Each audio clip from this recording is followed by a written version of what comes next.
Écoutez, en matière d'élection, il n'y a pas de certitude. Même s'il faut relever la sympathie, l'engagement, l'attachement des populations de Dakar à leur maire, le maire de Dakar, le maire Khalifa Sall, qui, sur la base d'efforts et de sacrifices consentis pour reprofiler le visage de Dakar, a fini de gagner la sympathie des Dakarois. Mais pour autant, un combat, c'est un combat.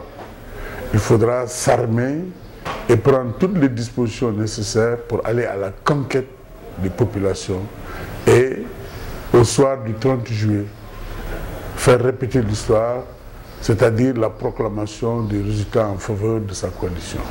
Très bien. Est-ce un rapport avec la marche de Y'en a marre, ce dégoût vis-à-vis de la population? La photocopie ou la photographie, je devrais dire, du paysage politique sénégalais suscite beaucoup d'interrogations. Des interrogations, des questionnements. Et c'est cela certainement qui a amené Y'en a marre à inviter les populations à ce rassemblement du peuple. Rassemblement qui est une interpellation du gouvernement sénégalais pour plus de transparence, pour plus d'indépendance de la justice, pour plus de considération. Et je pense qu'au regard du chemin parcouru, de la marche de notre pays et de la trajectoire de notre cher peuple, que de sang versé, que de vies humaines perdues, que de sacrifices consentis, rien que pour l'approfondissement de la démocratie, l'indépendance de la justice. Si aujourd'hui, en 2017, avec l'avènement de la deuxième alternance, qu'on en arrive à cette situation, ma foi, ça veut dire qu'il faut se retrousser les manches, parce qu'en démocratie, rien n'est acquis définitivement. Il faut toujours se battre, encore se battre, et se battre pour toujours. Malgré cette analyse, récemment avec l'interview que nous avions eue avec Yakham Baye, il disait que vous, de l'opposition, y compris notamment ceux qui combattent pour la libération de Khalifa Sall, vous êtes dans une illusion délirante. Il faut revenir à une raison objective. Il faut d'abord rappeler que je ne suis pas de l'opposition.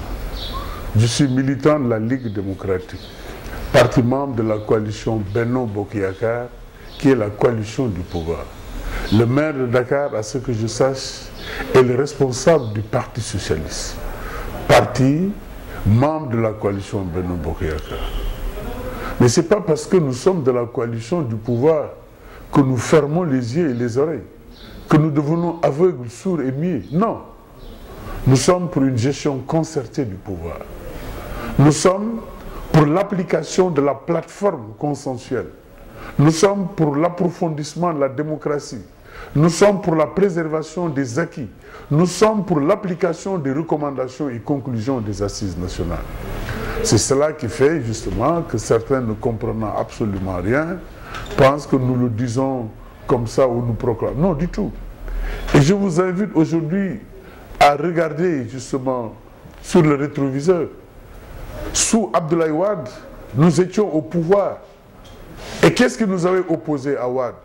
Nous avions demandé à Wade, dans le cadre de cette gouvernance partagée, de mettre en place une DPU, c'est-à-dire une direction politique unifiée, un cadre de concertation, de consultation, d'échange, en vue de prendre les bonnes décisions pour faire avancer notre pays. Mais comment comprendre qu'une coalition comme la coalition de Benno Bokk Yakaar, qui est la coalition du pouvoir, qu'il n'y ait pas de cadre de concertation, de discussion, d'échange, pour recueillir les avis, suggestions, observations des uns et des autres? Même le plan Sénégal émergent dont on parle, dans quelle structure de Benno Bokk Yakaar ça a fait l'objet de concertation? Dans quelle localité du pays le Benno Bokk Yakaar se réunit et à l'unisson décide et prend des engagements? Nous ne sommes pas pour cette gestion. Nous sommes pour une gestion collégiale, une gestion concertée, pour un leadership partagé, pour l'avancée et l'approfondissement de la démocratie. Aujourd'hui, cet appel de Y'en a marre transcende les contingences partisanes et cible les citoyens, les hommes de droit, ceux qui se sont toujours battus et qui croient à l'indépendance de la justice, qui croient au développement de notre pays. Nous voulons une Afrique prospère, une Afrique libérée, une Afrique démocratique. D'autant plus que le siècle à venir est le siècle de l'Afrique. Il faudrait que les dirigeants africains comprennent cela. Ce que les Khoïs disent, bon, c'est ce que les Khoïs disent. Attendons de voir. Qu'est-ce qui va se passer? Ne montre pas qu'aujourd'hui... En tout cas, il y a des signaux, et c'est le sens qu'il faut donner à l'appel de Y'en a marre.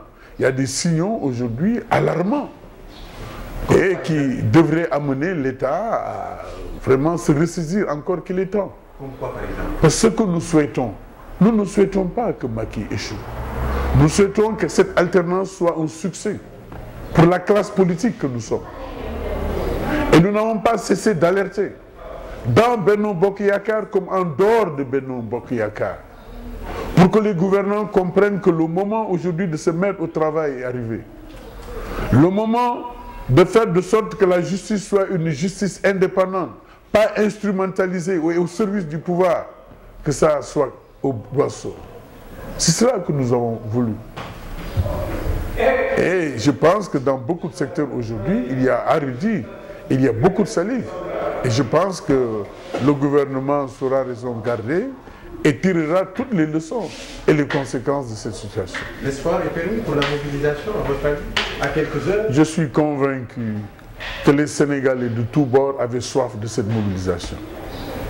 Tous, dans les concessions, dans les rues, dans les quartiers, dans les grandes places, dans les restaurants, dans les gargotes, à l'église, dans les mosquées, à la cathédrale, dans les paroisses, partout où c'est des lieux de rassemblement, l'objet qui fait aujourd'hui, sur lequel les gens discutent et échangent, c'est la situation nationale.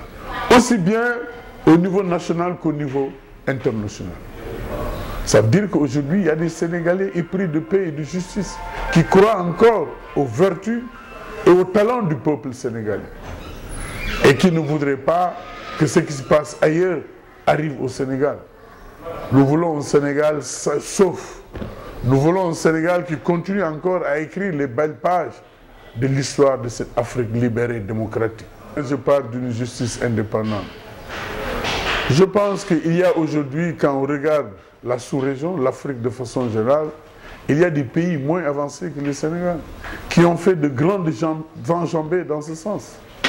Aujourd'hui, de quoi accuse-t-on Khalifa Sall ou Bamba Sall? C'est une parodie d'accusation. Un chapelet de charges insensées des militants d'un parti qu'on accuse de tenter à la vie de qui? D'attenter à la vie de qui?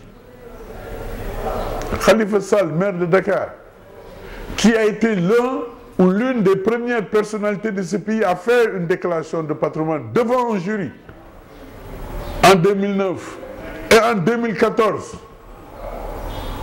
qui a été cité comme meilleur élève par l'ARMP et la DCMP en matière de transparence des marchés. Et j'en sais quelque chose, j'étais le président de la commission des marchés de la ville de Dakar, de 2009 à 2014.